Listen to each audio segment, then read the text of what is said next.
వచ్చి ఏం మాటలు పడితే ఆ మాటలు మాట్లాడుతుంది. అట్లాగే ఉగాది పండుగ గురించి కూడా తెలియనట్టు మాట్లాడుతుంది. మరి రోజా గారి గురించి మీరేమంటారు? వాస్తవాన్ని చెప్పాలంటే మీ మాటలే మిమ్మల్ని ఇలా ప్రభుత్వాన్ని కూలగొట్టి తత్వం చేసింది. మీరందరూ ఎవరంటే మీ ఇష్టం అయినటువంటి మాటలు మాట్లాడడం వల్లే పేద ప్రజలకు సేవ చేసినటువంటి జగన్మోహన్ రెడ్డి గారు ఓడిపోయారు.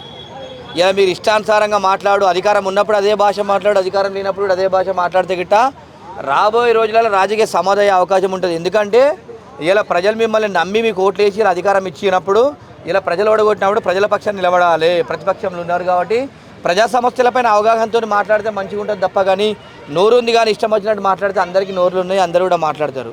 ఇవాళ మనం చూసుకుంటే గిట్ట ప్రజాక్షేత్రంలో ఉన్నారు ఏ విధంగా అండి, ఇలా రాజకీయ నాయకులను చూసి లీడర్లను చూసి ప్రజలు నేర్చుకుంటారు. ప్రజలు నేర్చుకొని వాళ్ళని ఇన్స్పిరేషన్గా తీసుకుంటారు.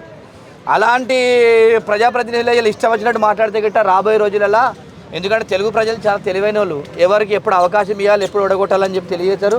మీరు ఇదే విధంగా మాట్లాడితే గట్ట ఎప్పటికి కూడా మీరు ఓడిపోతూనే ఉంటారు తప్ప గెలవలేరని చెప్పి తెలియజేస్తున్నా.